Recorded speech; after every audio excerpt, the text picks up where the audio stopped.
Bismillahirrahmanirrahim. Alhamdulillah rabbil alamin wassalatu wassalamu ala sayyidil awwalin wal akhirin sayyidina Muhammad wa ala alihi wa ashabihi wa li baitihi wa dzurriyyatihi ajmain wa ba'd. Sahabat-sahabat dimakan Allah, ada salah satu ajaran pembeda abadi, brand hakiki dari ajaran Salafi, ajaran Wahabi yang berbeda dengan Ahlus Sunnah kebanyakan. Ahlus Sunnah, terutama yang bermanhaj Asy'ariyah dan Maturidiyah, lebih senang menyebut manhaj mereka manhaj sifat 20 misalnya, atau ta'limnya ta'lim sifat 20. Berbeda dengan Wahabiyah atau Salafiyah, lebih tertarik menggunakan yang lain.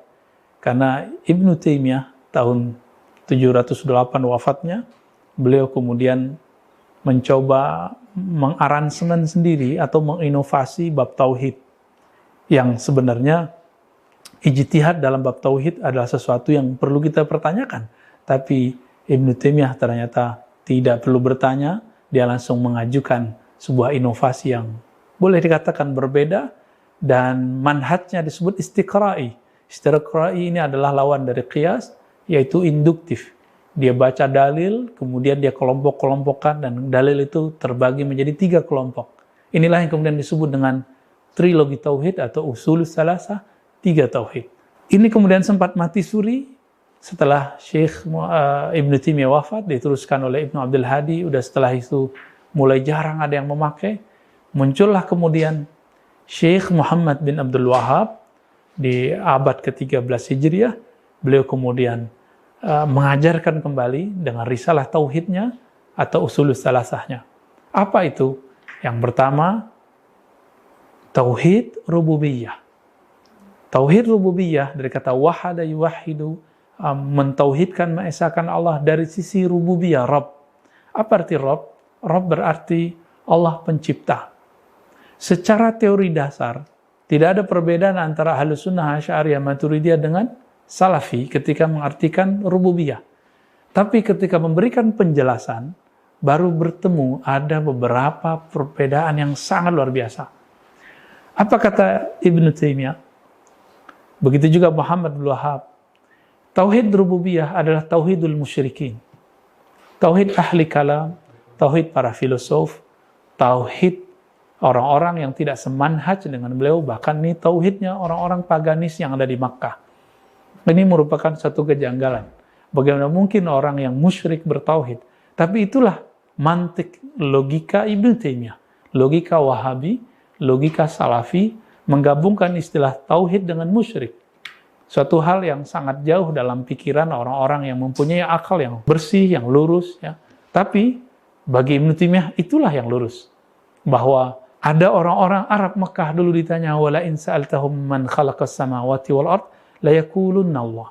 Jika engkau bertanya kepada musyrik Mekah, sebenarnya kata musyrik tidak ada di situ, tapi ada pada penafsiran. Jika engkau bertanya kepada mereka, siapakah yang menciptakan langit dan bumi? Mereka akan menjawab Allah. Bagi Ibnu Taimiyah, inilah bukti bahwa musyrik Mekah itu percaya bahwa Allah pencipta. Tapi ketika mereka mau menyembah Allah, mereka mengambil aulia-aulia, sesembahan-sesembahan, asnam-asnam, berhala-berhala selain Allah. Untuk apa? Dalam surah Az-Zumar kemudian dipakai oleh Ibnu Taimiyah, liqarribuna ilallahi zulfa. Semua itu menjadi wasilah untuk menuju Allah. Bagi Ibnu Taimiyah, bagi Muhammad bin Wahhab, para sufi disamakan dengan musyrik Mekah. Inilah kejanggalan berikutnya. Kenapa? Bagaimana mungkin sufi yang berwasilah dengan guru mereka dengan pemahaman yang berbeda dengan wasilahnya orang-orang musyrik dianggap sama. Istilahnya sama. Istilahnya berwasilah. Tapi secara definisi berbeda. Sufi tidak ada satupun yang menyembah gurunya. Sedangkan mereka, musyrik Mekah, pagan Mekah, mereka menyembah gurunya. Tetapi Ibnu Taimiyah sudah terburu, sudah terlanjur. Begitu juga Muhammad bin Wahhab, begitu juga bin Baz, begitu juga Saleh Fauzan, begitu juga Utsaimin, terlanjur mengatakan sufi-sufi itu ubadul kubur, penyembah kubur. Mereka menyembah kubur, mereka menyembah selain Allah, tapi mengatakan Allah pencipta. Jadi bagi Ibnu Taimiyah, bagi Wahabi, jika ada yang mengatakan Allah pencipta alam semesta, tapi dia kemudian bertawassul. Itu sama dengan musyrik Mekah zaman dulu. Ini yang kemudian membuat kenapa sufi susah dipertemukan, dikawinkan dengan salafi. Dan yang kedua ada tauhid uluhiyah. Tauhid uluhiyah dari kata ilah, Allah al-ma'bud al-haqiqi, yang paling berhak disembah. Sebenarnya pada tataran ini antara akidah Asy'ariyah, Maturidiyah dan Salafi hampir sama. Tapi bagi Ibnu Taimiyah, kelompok kalam Asy'ariyah, Sufi, filosof itu tidak sampai kepada tauhid ini. Bagi mereka, bagi Wahabiyah, para Sufi tidak menyembah Allah secara tauhid, hanya menyembah Allah, hanya meyakini Allah pencipta, tapi tidak mengubudiahkan dirinya kepada Allah. Nah, tauhid uluhiyah ini disebut dengan tauhid ibadah. Bagi kalangan Salafi, hanya mereka lah kelompok yang betul-betul beribadah kepada Allah, menyembah Allah. Sedangkan selain mereka menyekutukan Allah. Sufi menyekutukan Allah dengan mursyid, dengan syekh, wali, para peziarah dengan kubur-kuburnya, para orang penyembah berhala dengan berhalanya. Nah, di sini juga terjadi kejanggalan. Bukankah para Sufi, misalnya kita ambil satu imam, Abu Hamid Al-Ghazali, itu meyakini la ma'budu bihaqqin illallah. Tiada yang disembah secara hakiki kecuali Allah, sama dengan Ibnu Taimiyah. Begitu juga yang sering dikafirkan itu Ibn Arabi. Ibn Arabi juga mengatakan la ma'budu bihaqqin illallah. Tidak ada yang berhak disembah kecuali Allah Subhanahu wa taala.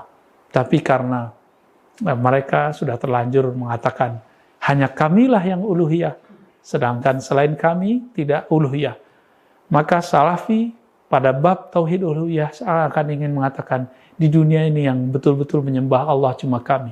Inilah yang membuat kita agak sedikit prihatin dan sedikit kurang terima, ya. Kenapa mereka tidak membaca akidah Asy'ariyah, Maturidiyah, para Sufi, Ahlus Sunnah wal Jamaah dengan komprehensif, tapi kemudian membuat definisi-definisi sendiri yang definisi itu tidak tumbuh dari para ulama Ahlus Sunnah sendiri. Dan yang terakhir, tauhid al-asma wa sifat. Tauhid asma wa sifat ini perbedaannya nanti antara dua aliran besar. Pertama, kelompok Mu'attilah sebelah kiri. Kelompok Mu'attilah ini yang menolak sifat Allah seperti Mu'tazilah, Jahmiyah. Dan yang kedua, kelompok Asy'ariyah. Begitu juga Mujassimah, ya. Bagi Wahabi atau Salafi, mereka ini menyamakan antara Asy'ari dengan Jahmiyah, menolak sifat. Kenapa? Kalangan Asy'ariyah, ulama Asy'ari menerima ta'wil.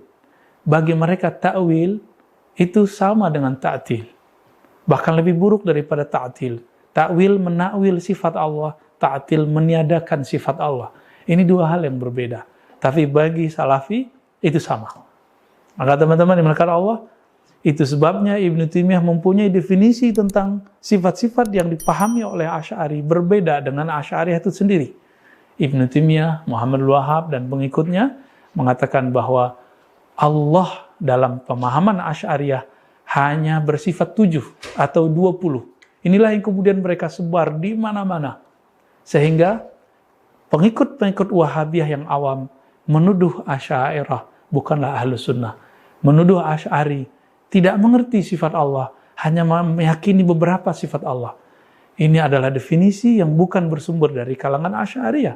Kelompok Asy'ariyah, Maturidiyah meyakini bahwa Allah sifatnya tidak terbatas.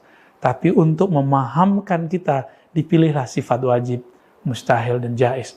Teman-teman yang melakukan Allah, inilah 3 tauhid versi Ibnu Taimiyah yang Nabi barangkali tidak kita temui dalam Sahih Bukhari, Muslim, Abu Daud, Tirmidzi, Musnad Ahmad, tidak ditemukan dalam tafsir Tabari, tafsir Qurtubi, bahkan tidak ditemukan dalam mazhab Imam Ahmad. Ibnu Taimiyah lah di abad ke-8 Hijriah menawarkan ini, mengajukan ini, kemudian banyak diikuti dan diklaim sebagai ajaran salaf.